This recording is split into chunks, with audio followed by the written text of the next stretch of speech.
Double layer এ line kurti, তার সাথে V placate নেক design. নমস্কার বন্ধুরা, আজকে আমরা এই ডিজাইনটার কাটিং স্টিচিং টিউটোরিয়াল দেখব। আমাদের কাছে আছে 2.5 মিটার ফ্যাব্রিক, কিন্তু 2.5 মিটার ফ্যাব্রিকের মধ্যেও আমার এই ফ্যাব্রিকের যে উইথটা সেটা 35 ইঞ্চ।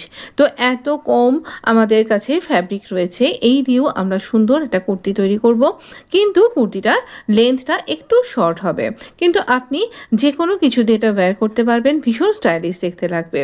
আর বিশেষ করে এটা সামার ফ্রেন্ডলি, ভীষণ অন্য রকমের দেখতে লাগবে। তাহলে আমরা ভিডিওটা দেখি। আমরা এখানে নিচ থেকে 6 ইঞ্চি মতন, তো 44 ইঞ্চি আমরা লেন্থটা রেখে, মানে এটা লেন্থটা দাঁড়াবে না, একটু কমে যাবে। তো আমরা এই 44 ইঞ্চির পরে 6 ইঞ্চি মতন আমরা এখানে এই ফ্যাব্রিকটাকে কাট করব। এই যে আমরা 6 ইঞ্চি ফ্যাব্রিকটা কাট করছি, এটা আমাদের স্লিভের জন্য। আমাদের স্লিভের জন্য ফ্যাব্রিক আলাদা করে এটা ফোল্ডের সাইড থেকে কাট করে নিলাম। এবার এখান থেকে মেজারমেন্ট করতে হবে, কিন্তু এখানে মেজারমেন্ট করবার আগে আমরা ফ্যাব্রিকটাকে পুরোপুরি একটু ভালো করে কাটিং করে নিই। পুরো মেজারমেন্ট এখানে আমাদের তলায় লেয়ার লাগাতে হবে। তো আমরা একটা ফ্রিল দিয়ে লেয়ার তৈরি করব, তার জন্যই এটাকে বেশি সুন্দর দেখতে লাগবে। আমরা 30 ইঞ্চি লেন্থ নেব, কুর্তিটার লেন্থ নিচ্ছি 30 ইঞ্চি। সোজা একটা দাগ টেনে দিচ্ছি আর এখান থেকে ফ্যাব্রিকটাকে কাট করে দেবো। আমার ফ্যাব্রিকটা কিন্তু 4 ফোল্ডে রয়েছে। এবার 4 ফোল্ড অবস্থায় আমার নিচে যে ফ্যাব্রিকটা পড়ে রইল, সেই ফ্যাব্রিকটার লেন্থটা হচ্ছে 11 ইঞ্চি মতন। এবার একে সোজাসুজি ফোল্ড করে দিয়ে আমি মাঝখান থেকে কাট করে নেব। এই মাঝখান থেকে কাট করে নিলাম, তাহলে এটা আমার 4 ফোল্ড করে মোট 8 ফোল্ড এখানে এরকম ফ্যাব্রিক আমি দুটো পেয়ে গেলাম। এবার এই দুটো সোজা দিককে মুখোমুখি রেখে আমরা ফ্যাব্রিকগুলোতে জোড়া লাগিয়ে নেব।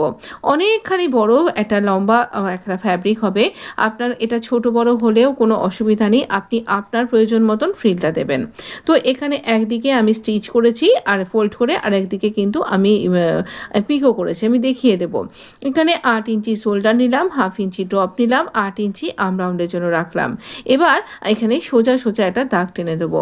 সোজা একটা দাগ টেনে দিচ্ছি, আর তারপর যেখানে এটা মিললো সেখান থেকে আমি এখানে 11 ইঞ্চি, আমার চেস্টের 4 ভাগের 1 ভাগ 11 ইঞ্চি, তার সাথে 2 ইঞ্চি লুজিং দিয়ে এভাবে মার্ক করব। এই যে কোণাটা তৈরি হলো, সেখানে 1.5 ইঞ্চির কর্নার নেব, আর তারপর এখানে 4 ইঞ্চি, মানে এই দাগটা অর্ধেকে মার্ক করব, আর এই মিডল পয়েন্ট, 3টে পয়েন্টকে জুড়ে আমি আর্ম রাউন্ডটা তৈরি করলাম। এবার 0.75 ইঞ্চ আমি ফ্রন্টের জন্য ডেপথ মার্ক করছি, আর এটাকেও কিন্তু এরকমভাবে জুড়ে দেব। এবার 3 ইঞ্চিতে আমি এখানে নেকের উইডথ নেব, এটা শোল্ডার স্লোপের সাথে 1/2 ইঞ্চি শোল্ডার স্লোপের সাথে জুড়ে দেব। আমার মার্কিং মোটামুটি কমপ্লিটের দিকে। এবার নেব ওয়েস্ট লেন্থ, 15 ইঞ্চিতে ওয়েস্ট লেন্থ, আপনার ক্ষেত্রে এটা 14 ইঞ্চি হতে পারে, আপনি একবার দেখে নেবেন। এবার ওয়েস্টের 4 ভাগের 1 ভাগ, তার সাথে 2 ইঞ্চি লুজিং, আমার ক্ষেত্রে 9.5 ইঞ্চ, আর তার সাথে 2 ইঞ্চি লুজিং এসছে। এবার এই দাগটার সাথে এই দাগটা এইরকমভাবে আমরা ফুল বাস্টের 2 ইঞ্চি নিয়ে এভাবে রাখবো। আফটার ওয়েস্ট লেন্থ আমরা এটা পুরোপুরি কুর্তিটাকে এই লাইন শেপ দিয়ে এভাবে জুড়ে দেবো, একটা এই লাইন ড্র করে নেব। এখানে এই লাইনের এই যে নিচে কোনা অংশটা, এটাকে আমরা রাউন্ড করে কিন্তু কাট করে নিই, কারণ এই প্যাটার্নটাই একটু এই রকম টাইপের, একদম অন্য রকমের এটা দেখতে লাগবে। খানিকটা ওয়েস্টার্ন ধাঁচের এইটা, আর আপনি যখন এটা ক্যারি করবেন খানিকটা বিচ ভাইব আপনার সাথে চলে যাবে। তাই আপনি যদি এই সামারে কোনো বিচে যাচ্ছেন মনে করছেন, তাহলে কিন্তু এটা সুন্দর যাবে। এই রঙটাও কিন্তু তার জন্য একদম পারফেক্ট। আপনার কি মনে হয় আমাকে কমেন্ট বক্সে অবশ্যই জানাবেন। আমি এখান থেকে এইরকম দাগ বরাবর কাট করলাম, ফিটিংসের জন্য মার্কিং করে কাট করে নিচ্ছি। আর আপনি যদি মনে করেন তাহলে এখানে কর্নার করে, আমি অনেক ভিডিওতে দেখিয়েছি, সেই রকমভাবে করতে পারেন। কিন্তু এই ড্রেসের সাথে আমি ওই কর্নারটা কিন্তু কাট করিনি, মানে এটা ওরকম রাউন্ড গোল শেপ করে হবে না, এই লাইন একদম এরকম স্ট্রেইট এরকমভাবেই এটা হবে। আচ্ছা, এখানে আমি এখান থেকে কাট করে দিলাম ফ্রন্টের ডেপটা। এবার আমি এই যেহেতু একই রকম টাইপের, সেজন্য আমি না সোজা উল্টো দিকে আমি দাগ দিয়ে দিয়ে মার্ক করে নিয়েছি। এবার আমরা যে বাকি ফ্যাব্রিকটা স্লিভের জন্য কাট করেছিলাম, সেখানে স্লিভটা কীভাবে নেব চলুন দেখিয়ে দিই। 4 ফোল্ড করে নিলাম ফ্যাব্রিকটাকে। 4 ফোল্ড ফ্যাব্রিকটা আমার স্লিভের উইথটা কভার করছে না, মানে আমার লাগবে 8 ইঞ্চি আর্ম রাউন্ড, তার সাথে 3 ইঞ্চি লুজিং দিয়ে 11 ইঞ্চি দাঁড়াচ্ছে। তো 11 ইঞ্চি পুরোপুরি আমি পাচ্ছি না। 11 ইঞ্চিতে ইঞ্চি টেপকে রাখবো, আর যে যতটা আমার গ্যাপ হচ্ছে সেই গ্যাপটাকে ফিল করব সাইড থেকে কাটিং করা এই ফ্যাব্রিকগুলো দিয়ে। এখানে আমি 1/2 ইঞ্চি চাপিয়ে চাপিয়ে রাখলাম সেলাই করবার জন্য। আমার এখানে বটমটা হচ্ছে 7.5 ইঞ্চি, তো 7.5 ইঞ্চিতে মার্ক করলাম আর এটা কভার করে যাচ্ছে এই অংশটা এক্সট্রা। এই এক্সট্রা অংশগুলো ফ্যাব্রিকগুলোকে আগে আমি কাট করে বার করে দেব। এক্সট্রা ফ্যাব্রিককে কাট করে বাদ দিয়ে দিচ্ছি আর তারপর এখানে আমরা মেজারমেন্টটা নেব। এখানে 3.5 ইঞ্চিতে ড্রপ নেব, 3.5 ইঞ্চিতে ড্রপ নিয়ে 2 ইঞ্চি লুজিং দেব আর তারপর এখানে স্লিভ রাউন্ডটা ড্র করে নেব। স্লিভ রাউন্ড ড্র করব এই জোরের ফ্যাব্রিকটার সাথেই। এটা জয়েন্টওয়ালা স্লিভ, আপনার কাছে ফ্যাব্রিক কম থাকলে আপনি অনায়াসে এইরকমভাবে স্লিভ তৈরি করতে পারবেন। একটা সুন্দর 3/4 স্লিভ কিন্তু তৈরি হয়ে গেছে। ইচ্ছা করলে আপনি কিন্তু এই স্লিভের লেন্থটা লেসের সাহায্যে আরও খানিকটা বাড়াবেন, আমিও কিন্তু বাড়িয়েছি। আপনি যদি একটু চওড়া লেস দেন তাহলে এটা আরও খানিকটা বেড়ে যাবে। এবার দেখুন এইরকমভাবে আপনি পুরো ভিডিওটা দেখতে থাকুন, আমি পরপর স্টেপ বাই স্টেপ আপনার সাথে সব কিছু শেয়ার করেছি। এইরকমভাবে আমরা উঠিয়ে নিয়ে রাখছি, দুটো উল্টো দিক আমরা সোজা দিকগুলোকে মুখোমুখি রাখছি, উল্টো দিকগুলোকে বাইরে রাখছি আর পিন দিয়ে আটকে নিচ্ছি যাতে এটা গুলিয়ে না যায়। একই সাথে এটা স্টিচ করে নেব। এরপর আমরা এখানে ফ্রন্টের যে টেপটা, সেটা ফ্রন্টে যে দিকটা জোড়া পড়লো না সেই দিক থেকে এইভাবে ফ্রন্টের টেপটাও কাট করে নেব। এই অংশটা জোড়া ছিল তাই এটাকে ঠিক করে নিলাম আর এখানটাতে ফ্রন্টের টেপ কাট করে নিলাম। এবার যে জোড়া দিকটা সেটা কিন্তু তাহলে আমাদের কোথায় পড়ছে, পিছন দিকটাতে সাইডে। এবার দেখুন আমরা কি করে ফ্রিল করছি। আমরা একদিকে পিকো করেছি আর একটা দিকে কিন্তু স্টিচ করেছি। যেদিকে পিকো করেছি সেই দিকটাতে হাতের আঙুলের সাহায্যে এই রকমভাবে ঠেলে ঠেলে স্টিচ করব। ভালো কথা, আপনার যদি আমার সেই পুরনো কালো মেশিনটার মতন যদি আপনার মেশিন হয়ে থাকে তাহলে আপনি দুদিকটাতেই ফোল্ড করবেন। এরকম করেও কিন্তু কোনো খারাপ দেখতে লাগবে না। আপনি দুদিকে ফোল্ড করে নিয়ে লেসও লাগাতে পারেন দুদিকেই। এটা হলো ব্যাক নেক ডিজাইনটা। এই ভিডিওর পরে আমি এই ভিডিওটা আপলোড করব, একবার দেখে নেবেন স্ট্রেট স্ট্রিপ দিয়ে কী করে আমি তৈরি করলাম। আচ্ছা, একটা 3 ইঞ্চি বাই 4 ইঞ্চি আমরা নেকের জন্য মার্ক করলাম। এখানে 4 ইঞ্চি নেকের লেন্থটা আর এখানে আমি একটা রাউন্ড নেক তৈরি করছি। রাউন্ড নেক আপনি ফ্রি হ্যান্ড করুন বা আপনি স্কেলের সাহায্যেও করতে পারেন। তো আমি ফ্রি হ্যান্ড এরকমভাবে রাউন্ড নেক ড্র করলাম। এবার দেখুন আমরা এখানে প্ল্যাকেট তৈরি করব। আচ্ছা, এই ওপরের মার্কটা এখন ধরবেন না, আমরা নিচটা অবধি দেখি আমার প্ল্যাকেটের লেন্থ কতটা দাঁড়াচ্ছে। 8 ইঞ্চি আমি প্ল্যাকেটের লেন্থ নেব। যেখানে লেন্থটায় মার্ক করলাম সেখানে আমি এখানে 1/2 ইঞ্চি নিচ্ছি, নিচের দিক থেকে মার্ক করছি 1/2 ইঞ্চি, 0.5 ইঞ্চি মার্ক করলাম আর তারপর ওপরের দিক থেকে আমি 1.5 ইঞ্চিতে মার্ক করব, 1.5 ইঞ্চ। এই মাপটা আর এই মাপটা এইরকম দূরত্ব হবে। তো এবার এই দুটো পয়েন্টকে আমি এরকম স্কেলের সাহায্যে একটা ভি নেক তৈরি করার মতন করে জুড়ে দেব। এবার দাগ বরাবর আমরা এটাকে কাট করে নেব। একদম যেরকমভাবে দাগ দিয়েছি ঠিক সেরকমভাবে আগে রাউন্ড নেকটাকে কাট করুন আর তারপর এখানে এইভাবে এই অংশটাকে কাট করে নিন। ভীষণ সুন্দর নেকটা আমি তৈরি করেছি আর খুব ইজি এটা তৈরি করা। যারা বিগিনার্স তাদের জন্য একদম পারফেক্ট এই নেকটা তৈরি করা, অবশ্যই কিন্তু তৈরি করুন আর খুব সুবিধারও হবে।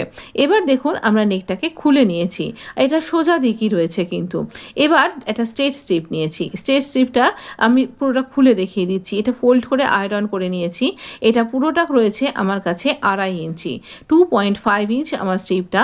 আমি এখানে ফোল্ড করেছি, দুটো সাইডে 1/2 ইঞ্চি করে ফোল্ড করেছি, তারপরে ফোল্ড করেছি, এসছে আমার 0.9 ইঞ্চ। 0.9 ইঞ্চিটা আমি এখানে ভি প্ল্যাকেটের এই স্ট্রিপগুলো দিয়ে এটাকে কভার করব।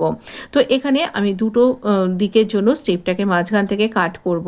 আর এই যে দেখুন খোলা রয়েছে এই দিকগুলো, তো যেদিকে খোলা দিকগুলো আমি এই যে কাটিং প্ল্যাকেটের যে কাটিং দিকটা সেই দিকের সাথে মিলিয়ে রাখছি আর এই গ্যাপটাকে ফিল করছি আমি এই রকমভাবে এই স্ট্রিপগুলো দিয়ে।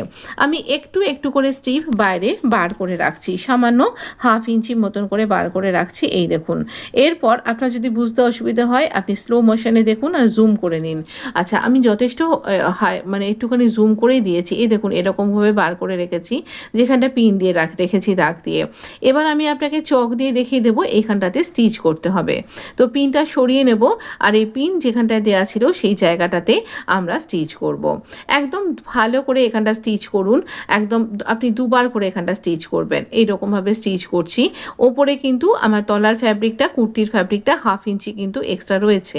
আর এখানেও কিন্তু আমি প্রায় 0.75 ইঞ্চি এক্সট্রা রেখেছি। যে কোণাগুলো হলো সেই কোণাগুলোই ছোট ছোট করে কাট করব। ছোট করে কাট করব এমন যেন আমাদের সেলাইটা কাট হয়ে না যায়। এরপর এই যে ফাঁক হয়ে রয়েছে যে প্ল্যাকেটের অংশটা, যেটা তলার দিকের অংশটা, সেই তলার দিকের অংশের সাথে এই 1/2 ইঞ্চির ওপরে আমি এই ফ্যাব্রিকটাকে রাখছি। প্ল্যাকেটের যে ফ্যাব্রিকটা কুর্তির, তাকে রেখে 1/2 ইঞ্চি অংশটা আমি এখানে স্টিচ করলাম। এরপর একটা লেস নিয়েছি, সেই লেসটাকে এই স্টিচিং পার্টের ওপরে রাখবো। এরকমভাবে এক্সট্রা অংশগুলোকে কাট করে নেব লেসটার। আর তারপর এখানে এই শুধু বর্ডারটাকে আমি এখানে স্টিচ করব। তো এই বর্ডারটাকে এরকম ভেতরে রাখলাম। আর এবার ওপরের প্ল্যাকেটের যে ওপরের অংশটা সেটাকে স্টিচ করছি। অনেক সময় হয় আপনি যদি একসাথে সব কিছুকে স্টিচ করতে যান, হড়বড়িতে কি হয় যে আপনার দেখা যায় তলার দিকের যে প্ল্যাকেটের যেটা আমি আগে করলাম সেটাতে স্টিচিং হলো না। সেই জন্য আমরা এই রকমভাবে স্টিচ করে নিলাম যাতে সুন্দর আমাদের প্ল্যাকেটটা তৈরি হয়। ভি প্ল্যাকেট নেক ডিজাইন আমাদের সব সময় ফ্যাশনে ভীষণ ইন। এরপরে আপনি কলার করতে পারেন আমার মতন করে, আপনি এই রকমভাবেও নেকটাকে তৈরি করতে পারেন। আমি যার জন্য তৈরি করছি তার এই মুহূর্তে কলার পরতে ইচ্ছা করছে না। সে একদম সামার ফ্রেন্ডলি ভীষণ একটা ইজি বিজি ড্রেস, একটা মিডি ড্রেস চাইছেন। হ্যাঁ, এটা একটা মিডি ড্রেসই বটে। ভীষণ সুন্দর প্রিটি লুক এসছে এটাতে। তো এইরকমভাবে আমরা এই দিকটাতেও স্টিচ করলাম আর এখানেও লেসটাকে অ্যাটাচ করব। লেসটাকে এমনভাবে অ্যাটাচ করব যাতে এর বর্ডারটা দেখা না যায়। আর একই স্টিচিং লাইনের ভেতর দিয়ে স্টিচ করতে হবে। আরও একটা ব্যাপার, যেন তলা থেকে কুর্তির কোনো ফ্যাব্রিক সেলাই হয়ে না যায়, স্টিচ হয়ে না যায়, সেটা আমাদের খেয়াল রাখতে হবে। এই লেসটা লাগানোর জন্য আপনার এই নেক ডিজাইনটা একেবারেই বুটিক স্টাইল লুক দেবে। ভীষণ সুন্দর এলিগ্যান্ট একটা লুক চলে আসবে এই লেসটার জন্য। তাই বলবো কন্ট্রাস্ট কালারের লেসকে স্টিচ করতে একদমই দ্বিধা করবেন না। এবার আমরা নেকের মার্কটা নেব। ওপর থেকে আমার নেকের এখানে নেথটা হচ্ছে 5.5 ইঞ্চ। এইখানে মার্ক করলাম। আর আরেকটা স্ট্রিপ নিয়েছি আমি বেঁচে থাকা ফ্যাব্রিক থেকে। সমস্ত দিক আমি স্টিচ করে নিয়েছি যাতে কোথাও সুতো না বেরিয়ে যায়। ইনভিজিবল স্টিচের মাধ্যমে করেছি। আমার কলার নেক প্লেলিস্টটা একবার ফলো করলে বুঝতে পারবেন কি করে এটা তৈরি করতে হয়। আমি পিন দিয়ে আটকে নিচ্ছি এই অংশটাতে দুটো দিকেরই স্ট্রিপের প্ল্যাকেটের স্ট্রিপের সাথে। এই ভি অংশটা আমরা প্ল্যাকেটের সাথে স্টিচ করব। আমরা ওপর থেকে প্ল্যাকেটের আরেকটা ধারকে স্টিচ করা শুরু করব। পিনটা সরিয়ে দিয়ে এই ফ্যাব্রিকের স্ট্রিপের সাথে তৈরি করব। আপনি ইচ্ছা করলে এখানে হুক আই, লুপ বাটন ইত্যাদি কিন্তু লাগাতে পারেন, ফাংশনেবল রাখতে পারেন। আমি এখানে এই ডিজাইনটাকে ক্লোজ করে দিচ্ছি। এখানে আপনি ইচ্ছা করলে বাটনও লাগাতে পারেন। আমার কাছে বাটনটা মুখ্য নয়, আমার কাছে প্ল্যাকেটটাই মুখ্য। আর এখানে তাই প্ল্যাকেটকে হাইলাইট করার জন্য আমি এরকম লেস অ্যাটাচ করেছি। এরপরে আমরা এখানে নেকটাকে কমপ্লিট করব। আরও একটা ফ্যাব্রিক নিয়েছি, এটা ফোল্ডেড স্ট্রিপ। আর এখানে যেহেতু এই ফোল্ডেডের আমার এখানটা ফোল্ডেড করে স্টিচ করা নেই, তাই ওইখানে না ফোল্ডেড নয়, এটা ওপেন স্টিচ। আর এখানটাতে আমি জায়গা রাখলাম ফোল্ড করবার জন্য। আর হ্যাঁ, এখানটা ফোল্ড করাও আছে, আমি দেখিয়ে দিচ্ছি। তো এই দেখুন এখানটা মাঝখানটাতে আমাদের কাটিংও করে নিতে হবে। একদম রাউন্ড করে কাট করব। দুটো দিকের জন্য আমি এই স্ট্রিপটা নিয়েছি। এই নেকটাকে এর উপর এরমভাবে রাখবো আর এখানে ধার ঘেঁষে স্টিচ করে দেবো। তারপর এটাকে আমি ফোল্ড করে দেবো এখানে এইরকমভাবে। আর তারপর এখানে স্টিচ করে দিয়ে আমরা নেকটাকে কমপ্লিট করব। এইখানটা এরকমভাবে ফোল্ড করছি আর করে এটাকে টার্ন করে দেবো আর এটা স্টিচ হয়ে যাবে। ভেতর দিকে এটাকে ইন করে দিয়ে স্টিচ করে দেবো। এটা ভীষণ ইজি নেক ডিজাইন। আপনি আমার এরকম নেক ডিজাইন এর আগেও দেখেছেন। এখানে আমি প্ল্যাকেটটা আপনাকে খুব ভালো করে বোঝানোর চেষ্টা করেছি। এবার এই সোজা স্ট্রিপ দিয়ে আমি ব্যাক নেকটাকে তৈরি করেছি। আর সেটা আমরা এরকম স্ট্রিপটাকে আমরা ফ্রন্টের দিকে ঘুরিয়ে নেব, নিয়ে শোল্ডারটাকে স্টিচ করে নেব। শোল্ডার জয়েন্ট করা হয়ে যাওয়ার পর আমরা এখানে স্লিভ অ্যাটাচ করব। এই দেখুন স্লিভে আমি একটা লেস, এই লেসটাই অ্যাটাচ করে দিয়েছি। আর তারপর এখানে এইরকমভাবে আমাদের সুন্দরভাবে লেসটা ফ্রন্টের সাথে ডেপথের সাথে মিলিয়ে এটাকে এখানে স্টিচ করতে হবে। আর তাহলেই আমাদের স্লিভটা কিন্তু রেডি হয়ে যাবে। আমাদের স্লিভ অ্যাটাচ করে নেওয়ার পর এখানে জাস্ট ফোল্ড করেছি আর ফোল্ডিং সাইড দিয়ে আমরা লেসটাকে অ্যাটাচ করেছি। এবারে আমাদের কি করতে হবে, পুরো ফিটিংসটা কি করে দেব সেটা দেখে নিই আমরা। আমরা এখানে দেখুন একটা ফোল্ড করে নিয়েছি নিচের দিকে, একদম এই লাইন কুর্তির নিচের দিকে দুবার করে ফোল্ড করে নিয়েছি। কি করে এরকম করে ফোল্ড করবেন আমি এর আগেও আপনার সাথে শেয়ার করেছি, তাই এখানে আর ভিডিওটা বড় করলাম না। এবার একদম আমাদের এই আর্ম রাউন্ডের সেলাই দুটোকে মিলিয়ে ধরবো। আমরা স্লিভ বটম এবং আমাদের কুর্তির বটম, আমাদের ওয়েস্ট লাইনের যে মিডল পয়েন্টটা, এইগুলোকে সব কিছুকে একসাথে টান টান করে রাখতে হবে মিলিয়ে রেখে। আমরা যতটা লুজিং রেখেছি এখানে, আমরা যেমন 1 ইঞ্চি মতন স্লিভের দিক থেকে রেখেছি আর এখানে 2 ইঞ্চি করে রেখেছি। তো সেইভাবে আমরা চক দিয়ে মার্ক করব বা চোখের আন্দাজে এইভাবে স্টিচ করব।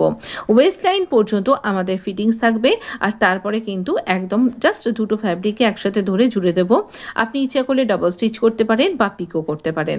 আমাদের ফিটিংসের সেলাইটাও তৈরি করা হয়ে গেছে আর দেখুন কি সুন্দর হয়েছে। এখনও সুন্দরের আরও একটা লেয়ার বাকি আছে। এরপর আমরা ফ্রিলটা অ্যাটাচ করব। ফ্রিলটার মিডল পয়েন্ট আমরা নেব আর নিয়ে আমরা কিন্তু দুদিকে মিডল পয়েন্টের সাথে দুটো মিডল পয়েন্ট মিলিয়ে ধরেছি, যেমন সালোয়ারে প্লিট দিই, আর তারপর সামনে পেছনের মিডল পয়েন্টের সাথে মিডল পয়েন্ট মিলিয়ে ধরেছি। মাঝখানে যে গ্যাপটা সেখানে কি করব, আমরা এই রকমভাবে পিন দিয়ে আটকে রেখেছি আর এখানে এক্সট্রা করে প্লিট দিতে থাকব। এখানে আমি একটু বেশি করে প্লিট দিয়েছি, তাহলে এটা দেখতে ভীষণ সুন্দর লাগবে। একেবারে যেমন কি বলবো, এই ড্রেসগুলোর নাম এই মুহূর্তে আমার মনে পড়ছে না, কিন্তু মিডি ড্রেসে এই রকম যদি ফ্রিল থাকে অনেকখানি, তাহলে দেখতে ভীষণ ভালো লাগে। তাই আমার মনে হলো এই রকম করে যদি আমি এটা তৈরি করতে পারি এটা খুব ভালো লাগবে।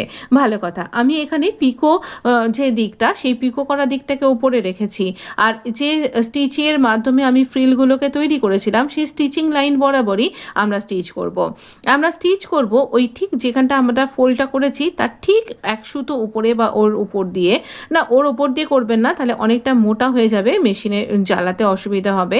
সেই জন্য আমরা ঠিক 1 সুতো উপরে রেখেছি। আর দেখুন আপনি খেয়াল করে আমি হাতের সাহায্যে ফ্রিলগুলোকে জড়ো করে ধরছি, একটু বেশি করে ফ্রিল দিচ্ছি আর এর ওপর দিয়ে স্টিচ করছি। আপনার এরকম ফ্রিল দেওয়া ড্রেস আপনার কীরকম লাগে আমায় জানাতে ভুলবেন না। আমার চ্যানেলে আমরেলা কাট ডবল লেয়ার কুর্তি ডিজাইন আপনারা অনেক বেশি সমাদর দিয়েছেন, অনেক ভালোবাসা দিয়েছেন, তাই আমার মনে হলো এইরকমভাবেও করা যেতে পারে। এই কুর্তিটাকে আপনি আপনার সাইজ মতন যদি একদম ফ্লোর টাচ গাউন হিসেবেও করতে পারেন, সেক্ষেত্রে আপনি এই ফ্রিলের লেন্থটাকে বাদ দিয়ে দেবেন, দিয়ে সেই পর্যন্ত লেন্থটাকে বাড়িয়ে নিয়ে করতে পারেন। তো এইভাবেও কিন্তু করা যাবে, খুব সুন্দর দেখতে লাগবে। দেখুন আমি এখানে লেন্থটা মেপে দেখাচ্ছি, 34 ইঞ্চ হয়েছে। এটা আপনি জিন্স দিয়ে বা সালোয়ারের সাথেও কিন্তু খুব সুন্দর এটা চলে যাবে। আর এছাড়া নর্মাল এমনিও কিন্তু আপনি অ্যাজ এ ড্রেস এটাকে ক্যারি করতে পারবেন মিডি ড্রেস হিসাবে। তো এইরকম এটা দেখতে লাগছে। এই দেখুন কোনো জায়গাতেই কোনো ফিনিশিংয়ের অভাব নেই, সুন্দর করে এটা ফিনিশ করা হয়েছে আর এটা দেখতে অনবদ্য লাগছে আমাদের। হ্যাঁ, আমি না ভাবলাম কি এর সাথে করা যায়, তার জন্য এটা বেছে রেখেছি। আপনি বলুন তো কী সাদা ছাড়া আর কি দিয়ে এটা পরলে ভালো লাগবে, একটু সাজেস্ট করবেন কমেন্ট বক্সে। আর এই দেখুন নেকটা কতটা সুন্দর দেখতে লাগছে আর এই নেক ডিজাইনটা ভীষণ পপুলার দেখলাম, সবাই কিন্তু এটা খুব ইউজ করছেন। আপনিও অবশ্যই এটা ট্রাই করতে পারেন। এটা খোলামেলা আরামদায়ক। আপনার যদি লেন্থটা বাড়াতে ইচ্ছা হয় তাহলে আপনি 3 মিটার বা 3.5 মিটার এইরকম ওয়েটের ফ্যাব্রিক নিয়ে এটা তৈরি করতে পারবেন। ভীষণ সুন্দর দেখতে লাগবে। আপনাকে অনেক ধন্যবাদ। পাশে থাকবেন, সাথে থাকবেন। ভিডিও ভালো লাগলে লাইক শেয়ার সাবস্ক্রাইব করে সাথে থাকবেন। ধন্যবাদ বন্ধু, অনেক ধন্যবাদ।